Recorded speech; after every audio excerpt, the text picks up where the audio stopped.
Envision a reality where the expanse of your property eclipses the bustling life of New York City. For a select few in America, this isn't a flight of fancy but a living testament to their wealth. Titans of industry like Bill Gates and Jeff Bezos have transformed farmland into their playground, with holdings that dwarf entire cities and even challenge the size of national territories like Puerto Rico. In the United States, an elite cadre of the richest landowners now command an impressive 1.86% of the nation's available land, predominantly sprawling forests, vast ranches, and fertile farmland. As we witness the ascent of land's worth, we see it morphing from mere earth into a vessel of fortune. Farmland, once modestly valued at less than $1,500 an acre in the 1990s, has seen its price tag swell to $3,160 by the 2020 mark. This surge in value has not gone unnoticed by the affluent, for whom land acquisition is not just possible but preferred. The increasing influence of institutional capital is reshaping the marketplace, elevating it to a colossal $3 trillion asset class that spans the American landscape. Yet, not all share in the bounty of this rising tide. For many farmers, the dream of cultivating their own slice of America is fading into the sunset. The escalating cost of land is a hurdle too high for many, especially for those just beginning to plant their roots in the farming world. Amidst the exuberance of rising prices, there's a growing concern. Land, the bedrock of our existence and the nucleus of our communities, is quietly slipping into the realm of the unreachable. Farmland in the U.S., an asset critical for our sustenance and often overlooked, is at a pivotal crossroads. And so, we must ask ourselves, why are the ultra-wealthy drawn to farmland like bees to blossoms? What do they see in these verdant fields that promise more than just the yield of crops? In 2020, Bill Gates surfaced as a formidable figure in this arena, becoming the largest private farmland owner in America. His acquisition spree, shrouded in secrecy by the use of shell companies, reveals a simple truth. Farmland is a coveted economic bastion. That land has always been something that the ultra-wealthy people of real means have desired. It has great intrinsic value. Beyond that, it is a limited resource. They're not creating any more of it, and in fact, quite the opposite. We lose farmland all the time. In the United States, we're losing farmland at a rate of about 2,000 acres a day. It is not only more and more important over time, but we have less and less of it. So it's an asset with increasing value. Since 1988, the landscape of American agriculture has transformed, with farmland values experiencing a notable rise, barring the brief dips in 2009 and 2016. Reflect on the mid-1990s, when an acre of farmland was modestly priced under $1,500. Fast forward to 2020, and that figure has more than doubled to $3,160 an acre. This growth trajectory isn't just impressive. It's a sign of the enduring stability of farmland as an investment, one that stands apart from the volatility of the stock market and other major asset classes. Investors are drawn to the steady performance and the allure of diversification that farmland offers. Take the turbulent onset of COVID-19, for instance, when stock markets plunged dramatically. Farmland held its ground, immune to the panic that sent other assets spiraling down. It's this resilience that captures the attention of investors like Bill Gates, who, among others, is strategically expanding his portfolio into this sector. The shift in land ownership is stark. Just over a decade ago, in 2011, the largest private landowners in America had about 32.7 million acres. Now, they boast over 42.1 million acres, an area that rivals the combined expanses of Florida and Connecticut. Gates, for instance, cultivates a variety of crops across his lands, including onions, carrots, and even the potatoes that become McDonald's famous French fries. But he's not alone in his quest for land. Thomas Peterffy, positioned as the 17th largest private landowner in the U.S., commands an impressive 581,000 acres, showcasing the increasing appetite among the wealthy for these verdant, profitable expanses. The allure of owning land is not merely about possession, it's about expansion and legacy.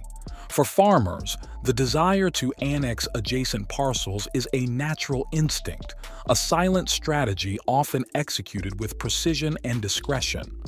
These acquisitions, frequently transacted at auctions, are a patchwork of small purchases rather than a grandiose, singular investment. The largest private landowners, often focused west of the Mississippi River, with notable exceptions like the fertile grounds of Maine and Florida, hold a diverse array of forests, ranches, and farmlands. The Midwest, with its rich, fertile soil, stands as the Manhattan of farmland, with areas like Iowa and Illinois at its core. Yet, the agricultural prowess extends to California, the Pacific Northwest, and the Mississippi Delta, where major capital gravitates. Here, the land's productivity is not just a claim, it's a legacy sculpted by time and toil. In a striking revelation, the U.S. Department of Agriculture estimates that a full 30% of all farmland is under the stewardship of non-farming landlords. These tracts of land often transition from long-time farmers who are asset-rich but cash-poor, seeking to secure their future with the sale of their life's work. The highest bidder often prevails, with institutional capital becoming an increasingly dominant force, shaping the landscape of ownership amid a significant wealth transfer. Profit from these lands comes not just from their sale but also from their use. A staggering 39% of the nation's farmland is leased to those who till the soil, with 80% owned by non-farming landlords. These landowners may hire farmers or lease the land, creating symbiotic relationships that can be economically fruitful. With Midwest cropland cap rates hovering around 2.5%, a well-structured lease can yield a steady return, often bolstered by tax incentives that benefit both the landowner and the leasing farmer.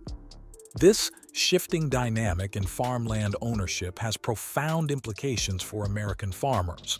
Critics and proponents alike weigh in, debating the merits and pitfalls of this evolution.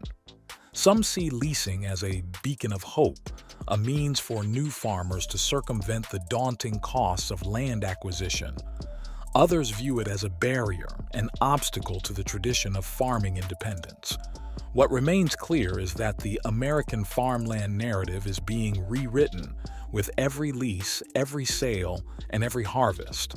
So the young farmers are just as happy to lease the land, because whether you are young or old, it's a business, right? The business of farming is becoming more and more specialized. There are the people who concern themselves with what to plant. There are the people who do the planting, who own the machines and work the machines. And then there are the people that market the produce. So in efficient farming, it's not one person that's doing the whole thing. The race for land ownership in America is intensifying, and it's not just a contest of acreage, but of heritage and the future of farming communities. As the likes of Bill Gates enter the fray, local farmers find themselves in a David and Goliath battle for land. The heart of the issue is accessibility, where community members, those who nurture and tend to the land, face a labyrinth of obstacles to own a piece of their home ground, while outsiders can swiftly claim vast swaths with a snap of their fingers. The stakes are high as land values soar, setting the stage for a market where the economic disparity places farmers at a disadvantage. The story of a 10-acre Kentucky farm, valued at an astronomical $1.75 million, illustrates the challenge. Local farmers are often outbid by developers with deeper pockets, who can effortlessly match exorbitant price tags, edging out those who cultivate the land. Leasing, while a plausible alternative on the surface, often fails to provide farmers with the stability required for sustainable business growth. It's a precarious balance, where the uncertainty of tenure can uproot a farmer's life's work overnight.